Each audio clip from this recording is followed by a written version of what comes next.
Ito ang isa sa mga huling sandali ni Gwen Forniol from the Philippines bago siya maligwak sa top 40 ng Miss World 2024 na ginanap sa India.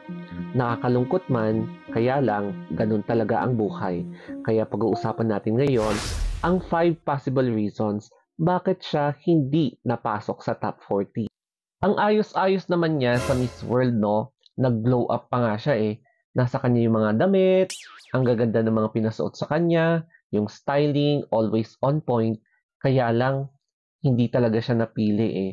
So, marami ang maghihinayang, pero marami rin talaga ang hindi nag-expect ng bongga, kaya hindi masyadong nasaktan. Sila na nga ang tinawag sa top 40 habang hinihintay ko si Gwen. So, dito per continental na siya, no? So, inunang tinawag yung mga nanalo sa fast track winners. So, Botswana,